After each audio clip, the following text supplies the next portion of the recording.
नमस्कार, देवश्री किचनमध्ये आपल्या सर्वांचं स्वागत आहे।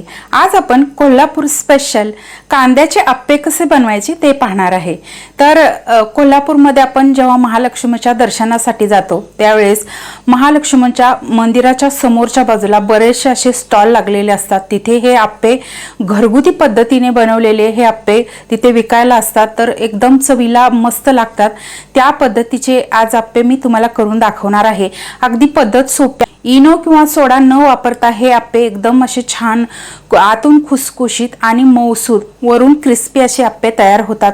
यामध्ये मी बऱ्याचशा टिप्स दिलेल्या आहेत, त्यामुळे अप्पे वरून क्रिस्पी करण्यासाठी काय करायचं किंवा आतून मऊ लुसलुशीत होण्यासाठी यामध्ये काय घातलं जातं हे सगळं मी या रेसिपीमध्ये तुम्हाला दाखवलेलं आहे। या पद्धतीने तुम्ही नक्की करून पहा। अगदी कोल्हापूरमध्ये जसे अप्पे मिळतात अगदी त्याच चवीचे अप्पे आपण घरच्या घरी तयार करू शकतो। एकदम सोप्या पद्धतीने मी दाखवण्याचा प्रयत्न केलेला आहे। तुम्हाला ही रेसिपी आवडल्यास देवश्री किचनला सबस्क्राइब करायला विसरू नका। चला तर मग रेसिपीला सुरुवात करूया।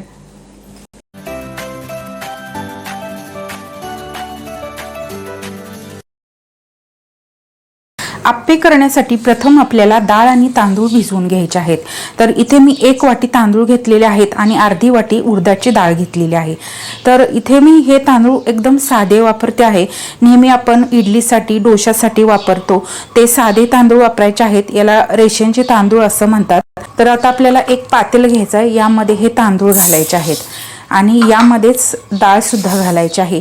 इथे मी अर्ध्या प्रमाणामध्ये डाळीचा वापर केलेला आहे। जर तुम्हाला यामध्ये थोडीशी मुगाची डाळ घालायची असेल तर तुम्ही उडदाची डाळ थोडीशी कमी करा आणि यामध्ये थोडीशी मुगाची डाळ घालू शकता। आता यामध्ये आपण पाणी घालूया आणि 2 ते 3 वेळा हे डाळ आणि तांदूळ चांगले स्वच्छ धुवून घेऊया। तांदळामध्ये जी वरची धूळ असते ती पूर्ण आपल्याला काढून घ्यायची आहे आणि तांदूळ आपण रेशनचे वापरतो त्यामुळे ते थोडेसे काळपट असतात, तर त्यासाठी असे चोळून चोळून डाळ आणि तांदूळ 2 ते 3 पाण्याने स्वच्छ धुवून घ्यायचे आहेत। 2 ते 3 वेळा तांदूळ छान धुवून घेतले। आता आपण यामध्ये दुसरं पाणी घालून घेऊया। पाणी भरपूर घालायचं आहे, याच्यावरती झाकण ठेवायचं आहे आणि 5 ते 6 तास आपल्याला हे डाळ आणि तांदूळ भिजवून घ्यायचे आहे। जर तुम्ही रात्रभर भिजवून घेतले तरी सुद्धा चालतील। आपले डाळ आणि तांदूळ चांगले 5 ते 6 तास छान भिजलेले आहेत। तुम्ही पाहू शकता अगदी डाळ मऊ झालेली आहे आणि आता आपल्याला ही मिक्सरवरती बारीक करून घ्यायची आहे। त्यासाठी आपल्याला लागणार आहे 4 कांदे। कांदे मी 4 बारीक चिरून घेतलेले आहेत। यातले अर्धा कांदा आपण मिक्सरवरती बारीक करून घेणार आहोत आणि अर्धा कांदा नंतर घालणार आहोत। बारीक चिरलेली कोथिंबीर, चवीनुसार मीठ आणि हिरवी मिरची। तर प्रथम आपण एक मिक्सरचं भांडं घेऊया, यामध्ये आपण ही सगळी डाळ आणि तांदूळ घालून घेऊया किंवा तुम्ही अर्धी अर्धी वाटून घेतली तरी सुद्धा चालेल। आता आपल्याला यामध्ये अर्धा कांदा घालून घ्यायचा आहे। यामध्येच हिरव्या मिरच्या तुमच्या आवडीनुसार, तुम्ही लहान मुलांसाठी करत असाल तर हिरवी मिरची कमी वापरा आणि मोठ्यांसाठी करत असाल तर जास्तीची वापरली तरी चालेल।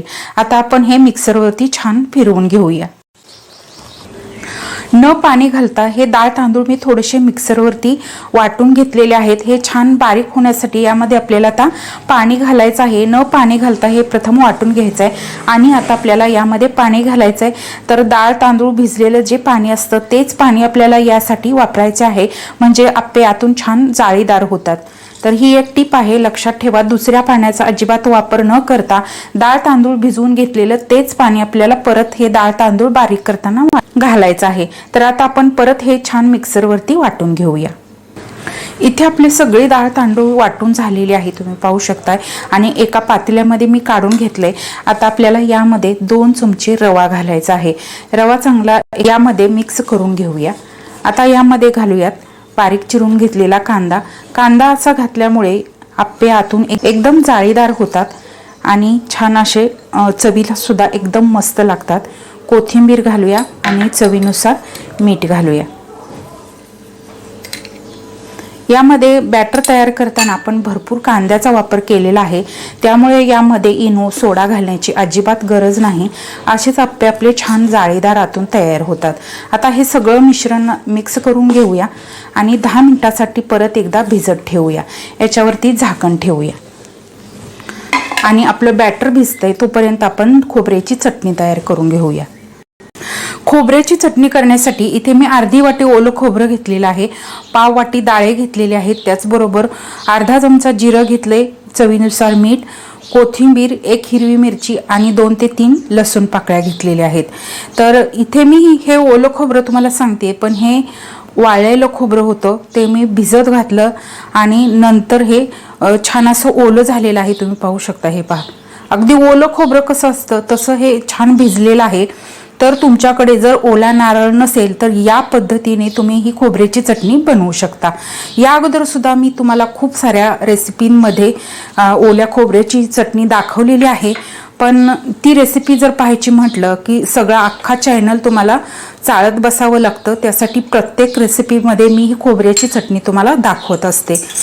तर एका मिक्सरच्या भांड्यामध्ये मी खोबरं आणि डाळे घातलेले आहेत, त्याचबरोबर जिरं घालूया आणि चवीनुसार मीठ घालूया आणि यामध्येच आपल्याला एक हिरवी मिरची घालायची आहे किंवा तुमच्या आवडीनुसार तुम्हाला कितपत चटणी तिखट हवी आहे त्यानुसार तुम्ही बनवू शकता।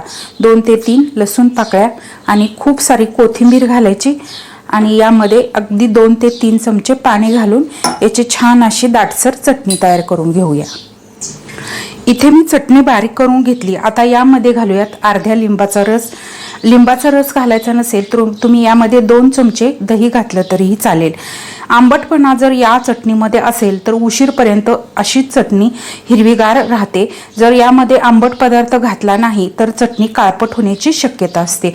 आता परत एकदा ही चटणी आपण मिक्सरवरती फिरवून घेऊया।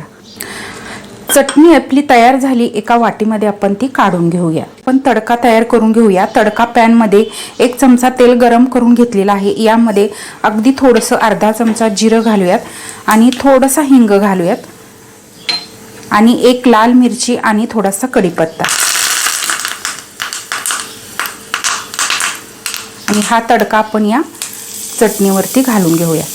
मस्त अशी चविष्ट खोबऱ्याची चटणी आपली तयार झाली। चटणी आपली तयार झाली आणि इथे आपलं आप्यांचं पीठ सुद्धा छान भिजलेलं आहे। यामध्ये आपण रवा घातलाय त्यामुळे 10 ते 15 मिनिटे तुम्ही नंतर भिजवून घेतलं तरी सुद्धा चालेल। मी ते 10 मिनिटे छान भिजवून घेतलं। आता हे असं छान थोडा वेळ मिक्स करून घेऊया, म्हणजे आपले आप्पे आतून छान जाळीदार होतात। रवा यासाठी घालायचा की आप्पे वरून क्रिस्पी होतात आणि आतून अगदी मऊसूत होतात। त्यासाठी यामध्ये 2 चमचे फक्त रव्याचा वापर करायचा आहे। हे व्यवस्थित मिक्स झालेलं आहे। आता आपण इकडे आप्पे पात्र गरम करायला ठेवलंय, यामध्ये थोडं थोडं तेल घालून घेऊया। सुरुवातीला थोडंसं अगदी नॉर्मल जास्तीचं तेल घालायचं, म्हणजे आप्पे पटकन निघतात। आता यामध्ये आपण हे बॅटर घालून घेऊया।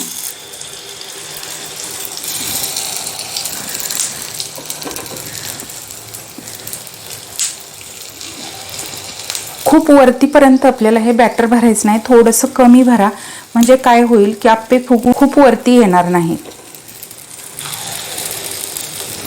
आप्पे छान दोन्ही बाजूनी एकसारखे गोल गरगरीत कसे होतील हे सगळं तुम्हाला यामध्ये मी सांगणार आहे। आता याच्यावरती झाकण ठेवूया आणि 1-2 मिनिटे फक्त याला वाफ काढून घ्यायची आहे।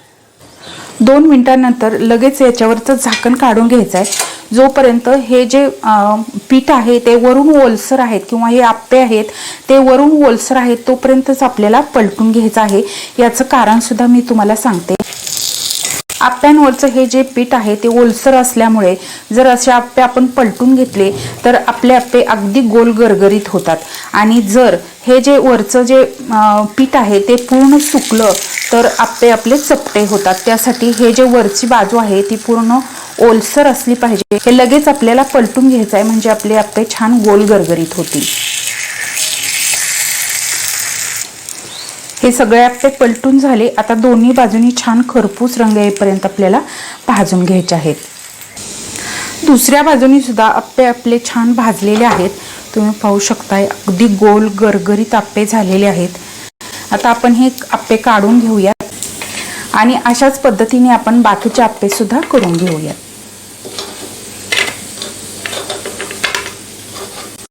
मस्त असे कोल्हापूर स्पेशल कांद्याचे अप्पे आपले तयार झालेले आहेत। तुम्ही पाहू शकता वरून एकदम क्रिस्पी झालेले आहेत, अगदी गोल गरगरीत झालेले आहेत आणि आतून जाळीदार झालेले आहेत, अगदी चवीला भन्नाट लागतात। या पद्धतीने तुम्ही नक्की करून पहा। तुम्ही आतून सुद्धा हे अप्पे पाहू शकता, एकदम जाळीदार खुसखुशीत आणि मऊ लुसलुशीत असे हे अप्पे तयार झालेले आहेत। त्याचबरोबर एकदम चविष्ट अशी खोबऱ्याची चटणी सुद्धा तयार झालेली आहे। या पद्धतीने तुम्ही नक्की करून पहा। महालक्ष्मीच्या समोर लागलेल्या स्टॉलवरचे अप्पे जर आपल्या घरी तयार झाले तर सर्वांनाच खूप आवडेल, आवडीने अप्पे हे खातील, एकदम चवीला भन्नाट लागतात। यामध्ये कांद्याचा भरपूर वापर केलेला आहे, त्यामुळे याची चव खूपच वाढलेली आहे। या पद्धतीने तुम्ही नक्की करून पहा, तुम्हाला नक्कीच आवडतील। ही रेसिपी तुम्हाला कशी वाटली कमेंट करून मला नक्की सांगा। या रेसिपीला लाईक करा, शेअर करा। त्याचबरोबर तुम्हाला जर माझ्या रेसिपी आवडत असतील तर माझ्या चॅनलला सबस्क्राईब करायला विसरू नका। त्याचबरोबर बेल आयकॉनवरतीही क्लिक करा, म्हणजे मी जेव्हा जेव्हा माझ्या रेसिपी अपलोड करेन तेव्हा सर्वात आधी त्याचे नोटिफिकेशन तुम्हाला मिळेल आणि माझे प्रत्येक नवीन आणि पारंपरिक पद्धतीच्या रेसिपी तुम्हाला पाहता येतील। धन्यवाद।